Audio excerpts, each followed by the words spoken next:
Now, what does Prime Minister Modi's message really mean? If Kartikeya could break this down for us. Kartikeya, is this reassuring the Indian public? The Prime Minister in an unprecedented move. We've never seen an Indian Prime Minister in my living time coming out to say that the Indian Army has the freedom. I trust them.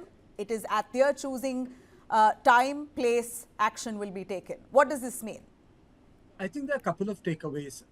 In context of narrative, Nabila Prime Minister is trying to educate the public opinion. He's trying to tell them that military take the call, let the generals take the call, let them decide what needs to be done in terms of deterrence, let them decide the strategy, let them take control of the tactic. He's also telling us, Prime Minister Narendra Modi, that decision of statecraft are not incumbent on popular opinion. Elected governments should respect it. He has respected the public opinion by saying it a couple of times, I would say a number of times, that Pakistan will be taught a lesson. But how will they be taught a lesson is something that should be left to military.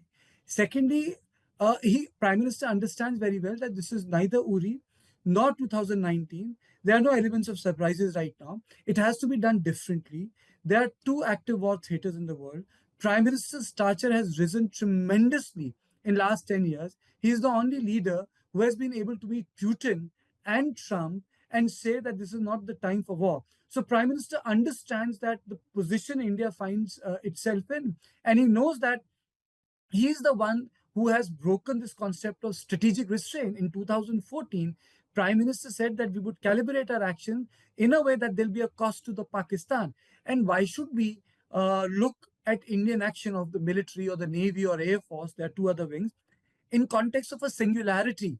I think Prime Minister is seeing it from a larger perspective of multiple actions over a longer range of time, like salami slicing, coercive action, creating economic, political, military pressure on Pakistan, squeezing them on LOC, squeezing them on Siachen, which will have collateral damage on them. Those are the issues which we don't know. But I think as a journalist, maybe he's thinking in a larger and a broader way, not in singularity, which a lot of people say that, okay, it has to be something like Uri or it has to be something like Balakot. Maybe there's a bigger picture which may pan over a larger and a longer period of time. But I would say fundamentally, Nabila, it's also an attempt to educate people. That is why there are multiple meetings and statements are being put in public domain.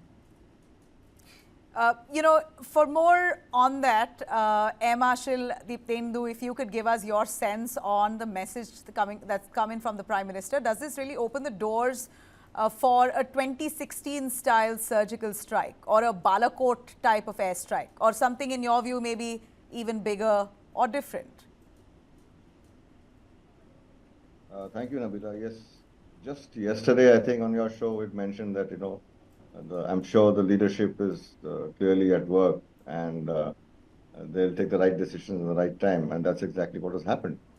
And what is interesting is that it's a very, the approach with like what was there in probably Uri and in Balakot was done in a very different manner. It was done more sort of behind the scenes. This time, the political signaling, the strategic signaling that is coming from the PM's actions and the statements which have come out is an entirely different story this time. Yeah. It is exactly what we discussed yesterday, a cool, calm, collected decision where he's given very rightfully the freedom to the armed forces to act. And it's not just the army, it's to the Navy and the Air Force as well. So the armed forces to act. He's done it with the presence of not just only the CDS, but the three chiefs as well. So it's a very clear political signaling that, look, everyone's core competencies, all cards are on the table, and that there's a free hand, which is the first time it is happening since 1971. Indian Air Force per se was, in any case, restricted in operations in all wars except 1971. Even 1999 in Kargil, we couldn't go across. But this time, the fact that full freedom has been given opens out a whole lot of options, and there are enormously hardcore professional people whose bread and butter is doing this. Yeah. We are all not in uniform anymore. The people who are on the job, I'm sure they are doing a fantastic job putting their heads together, putting all the options together. But what is important here is the clear strategic signaling and the political message it has been put out to the nation and, of course, our neighbors and the world. You know, when the Prime Minister says the army is capable and they will choose their time and place, there's no room for doubt that this will be a strike. Operationally speaking, General Sharma, what are the factors really that the forces need to weigh in? The timing, the terrain, international pressure that could come with it. How quickly can India also hit back, if at all a call is made? Thank you, Nabila, for inviting me. And I think my co-panelists have covered it elaborately. I would like to see what has been said and what has been left unsaid by the statement that comes from the Prime Minister's office. Obviously, there must be some things which have been unsaid and which have been for the forces to follow through.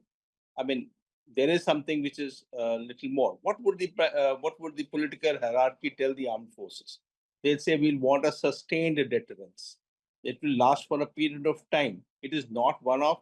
Neither the Balakot nor the surgical strike were deterrent enough, because if you see the statistics, subsequently the terror continued. In fact, the terror sustained. In fact, after the curfews were lifted on both the times, in J&K, the terror was increasing.